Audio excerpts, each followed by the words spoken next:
back to Braintree Today. I'm Martha Konstandinidis and you're watching BCAM TV.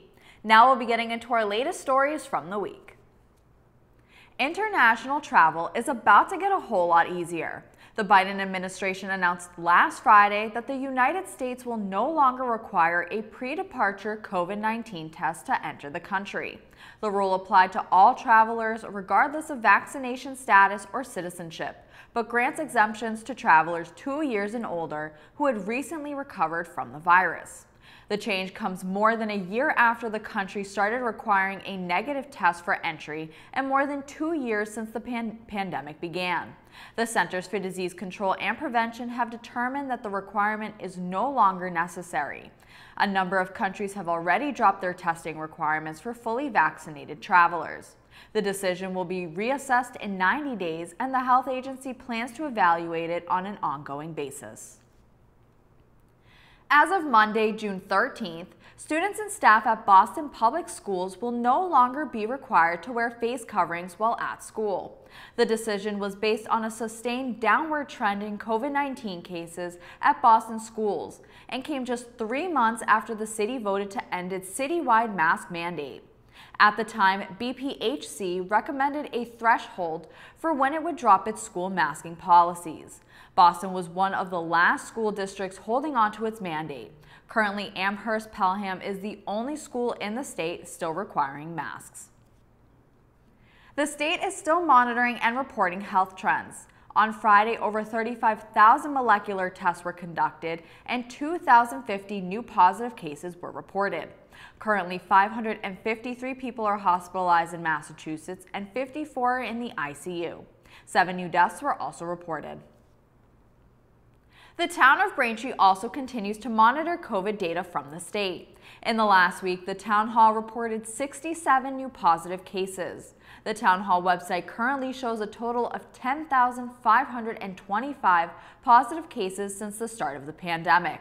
There have been no new fatalities reported in 3 weeks, keeping Braintree's total deaths at 137. Thanks for watching Braintree Today. We'll be right back with more after the break. The COVID-19 vaccine doesn't contain the virus, so you can't get COVID from the shot. You may experience things like muscle aches, fever, or tiredness, but these are most likely signs that your body is building immunity to protect against the virus. Learn more. Welcome back. Braintree Nursing Home and Rehabilitation Center, BainCare, helped raise more than $470,000. BainCare, along with over 400 other business leaders, groups, and supporters of South Shore Health competed in a gold tournament for the medical center this month.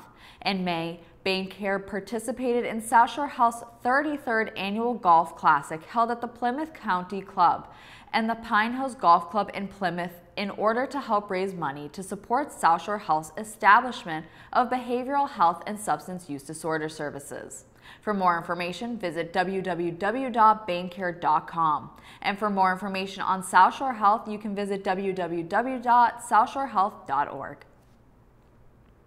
Over the past 20 years, Louis San Miguel became a familiar and popular figure to food shoppers at the Stop and Shop on Grove Street in Braintree. He loved his job as a checkout cashier, which he started at the age of 74 after retiring from the Bank of Boston as an assistant vice president. Into his mid-90s, he worked 16 hours a week from 10 a.m. to 2 p.m. Monday through Wednesday and Friday. Back in January of 2020, State Senator Walter F. Timilty and Braintree Mayor Kokoris, along with Braintree police, firefighters, and other officials, came to honor San Miguel for his military service during World War II. He received citations from the State Senate and House of Representatives. Recently, on May 3rd, Louis and his wife Lucille celebrated their 70th wedding anniversary. Louis is now 97 and Lucille now 92. Celebrated the anniversary with their daughters who threw them a small family party. For those who would like, cards may be sent to Louis and Lucille San Miguel at Grove Manor Estates at 160 Grove Street, apartment 208, Braintree 02184. Danielle Hazima of Braintree is taking it upon herself to address the national baby formula shortage on a local level by offering free products online to those in need. Hazima collects and saves spare change to spend on formula and then lists the supplies on various Facebook pages in order to provide the struggling families. The act of kindness comes amid a national shortage of baby formula in the United States, often attributed to the shutdown of Abbott's manufacturing plant in Michigan over concerns of a bacterial contamination. That plant has since announced they will resume production this month, but it will take a while before the store shelves are completely stocked with formula. The Braintree Community Arts Center announced the start of its summer season with a variety of programs coming this June. On Tuesday, June 14th, from 3:30 to 4:30 p.m. at the Braintree High School National Art Society students will be teaching a cartooning class for middle school students in grades 5 through 8. Tickets are $10 per student, and be sure to bring a sketchbook if you have one, but supplies will be available. Every Wednesday starting June 1st through the 29th from 7:15 p.m. to 8:15 p.m., Beginner Yoga Series with Tanya welcomes all levels of yoga experience and offers optional hands-on assists. Yoga blocks will be supplied, but you must bring your own mat, towel, and water bottle. The classes are $20 per week or $95 for the 5-week series. To register for these events, you may log on to BraintreeRec.com or call 781-794-8941 with any questions. Thank you for watching Braintree Today on BCAM TV. We'll be right back with more stories in the area. Mosquitoes are out. Protect yourself from mosquito bites and the illnesses they can cause, like Triple E and West Nile virus. When outdoors, use an EPA-approved repellent and wear protective clothing. Learn more at mass.gov/mosquitoes and ticks. Welcome back to Braintree Today. Now let's get right into more stories. The Massachusetts Senate announced Wednesday it will take up a bill in the coming days that would overhaul the state's election process, with changes like making vote by mail permanent and expanding early voting options. The bill, known as the Votes Act, is an act fostering voter opportunities, trust, equity, and security. In addition to permanently adopting mail-in voting, the bill would make voting more accessible to uniformed and overseas service members, incarcerated voters, and voters with disabilities. It would also give towns across the Commonwealth the option to set up secure drop boxes for mail-in ballots. Data released Wednesday by the State Department of Public Health tracked an overdose rate of 32.6 per 100,000 residents in 2021, up from 29.9 in 2020 and 28.8 in 2019. In its report, the department said last year's death rate is 6.2% higher than the past peak of 30.7 in 2016, when Governor Charlie Baker signed a law intended to slow what then House Speaker Robert DeLeo called a, quote, public health crisis that is draining vitality from our hometowns, extinguishing lives, and stealing souls, end quote. Public Health Commissioner Margaret Cook, who presented the data on Wednesday, said that while the 9% climb from 2020 to 2021 is significantly lower than the national trends, it is problematic for Massachusetts and for our country. Thousands of gun control advocates rallied across the country on Saturday in the nationwide March for Our Lives protests to demand action on gun laws after many recent deadly mass shootings. Up to 50,000 protesters were expected in Washington, D.C. for a march against gun violence, according to a permit from the National Park Service. Several hundred marches were planned across the country, including in Boston, New York City, Las Vegas, and Chicago. It marks the latest widespread move by March for Our Lives, which was founded by teens after 17 people were killed in a shooting at a high school in Parkland, Florida in 2018. The group rallied more than 1 million people in the nation's capital in 2018 and hosted many rallies around the country, ramping up public pressure to change gun laws. You can visit marchforourlives.com for more information. Gas prices in Massachusetts have hit a record high according to AAA. The price for a gallon of regular gas is $5.04. That's up 20 cents in the last week and 62 cents in a month. A year ago at this time, a gallon cost $2.94.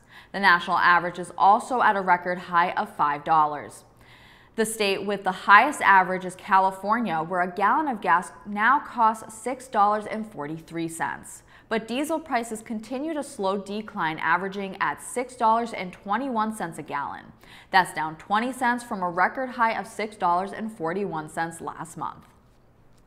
Food prices keep going up with no end in sight for the consumer. From farmers and factories to grocery stores and restaurants, many executives say they are experiencing huge cost increases for labor, packaging, ingredients, and transportation. Some of the nation's biggest food suppliers and restaurants said they would continue to raise prices as they face higher costs. The rise of the fuel prices is also making it more expensive to produce and sell food. The Labor Department said last Friday that grocery prices rose 11.9% in May over the past year, and prices increased 7.4% at restaurants and other food venues outside the home in that period. It marks the biggest jump in over 4 decades. Russia's invasion of Ukraine, one of the world's top grain-producing regions, is lifting the price of food staples, cooking oils, and livestock feed for meat. Bad weather is affecting other big crop-producing countries, including in parts of South America, Australia, and India, also fueling the global crunch as well. Thanks for watching Braintree Today. We'll be right back with more in entertainment. Protect yourself from mosquito and tick bites. Use an EPA-approved repellent anytime you're outdoors. Spray it on your hands first, then spread it on your face, neck, arms, and legs. Learn more at mass.gov/mosquitoes and ticks. Welcome back to Braintree Today. Now here are some new movie and binge-worthy show recommendations.